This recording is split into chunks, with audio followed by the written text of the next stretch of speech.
साथियों नमस्कार, स्वागत है आप सभी का। मैं हूं रवि मानव। लॉकडाउन का दूसरा चरण अपने समापन की ओर है।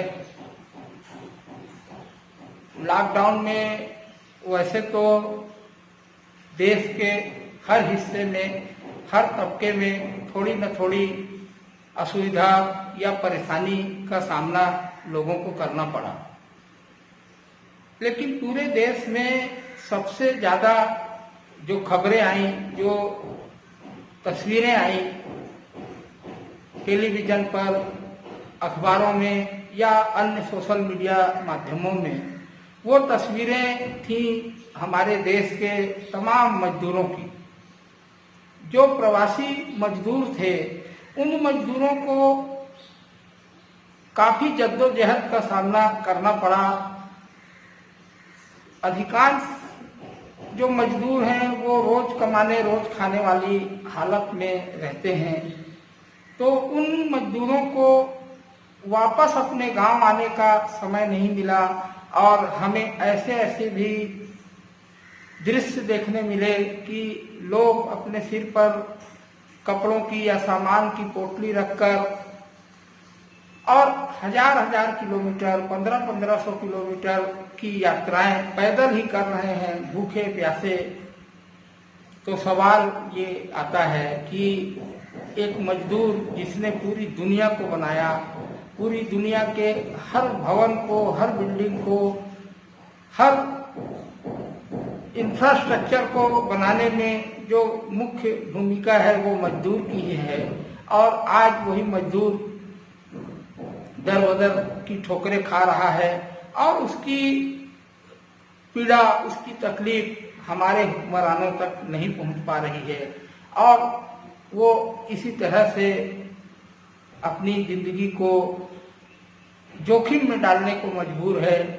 ये दृश्य हमें बहुत ज़्यादा दिखे।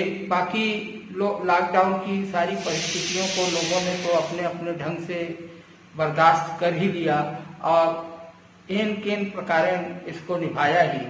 ऐसे ही इन्हीं सब के बीच में कल 1 मई मजदूर दिवस भी आया और उस मजदूर दिवस के अवसर पर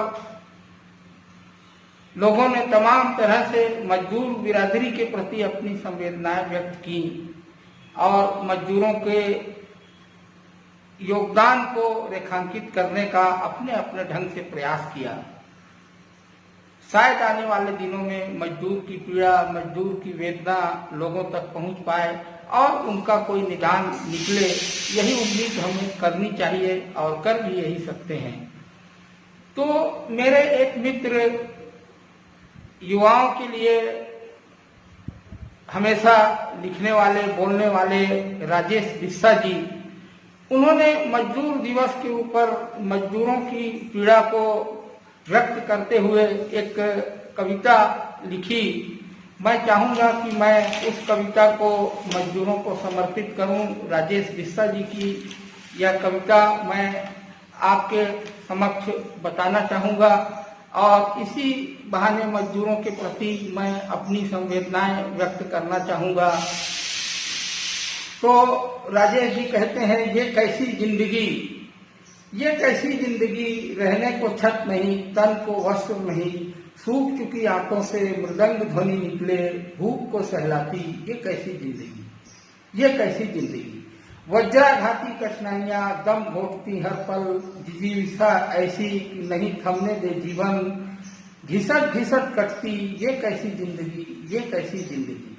बार बार भरता दर्द, भरी लंबी सांसें, फिर भी इन आहों का कोई नहीं, फिर भी इन आहों पर कोई नहीं पसीजता, फिर भी इन आहों पर कोई नहीं पसीजता, मतलबों से भरी ये कैसी जिंदगी, ये कैसी जिंदगी।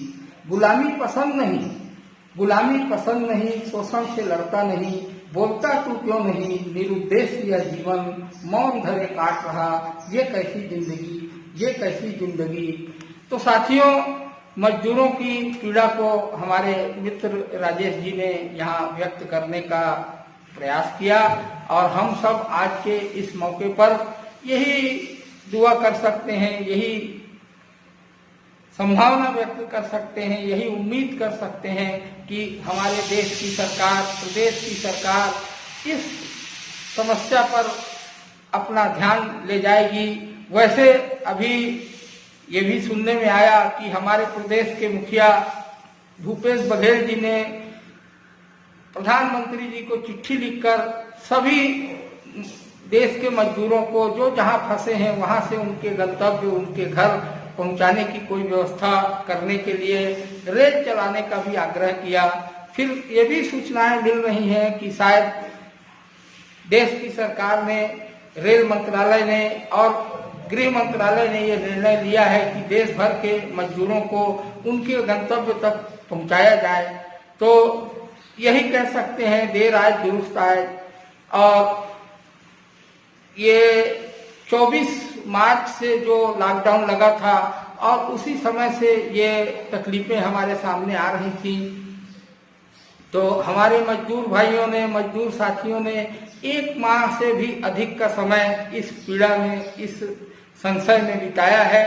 लेकिन अब आज ही सही अगर उन्हें घर पहुंचने की ये सुविधा मिलती है तो भी उनके लिए ये बहुत अच्छा अवसर होगा, बहुत अच्छी बात होगी। और हमारे देश को बनाने वाले, पूरी दुनिया को बनाने वाले उन मजदूर भाइयों को, उन मजदूर साथियों को अपने परिजनों के बीच जाकर राहत की सांस लेने का अवसर मिलेगा, यही हम उम्मीद कर सकते हैं। एक बार पुनः देश के, दुनिया के तमाम मजदूरों को 1 मई मजदूर दिवस की खूब ढेर ढेर शुभकामनाएं और उनका भी आने वाला जीवन उज्जवल हो, भविष्य उज्जवल हो, आने वाला जीवन सुखद हो, यही कामनाएं हम आज के इस मौके पर कर सकते हैं।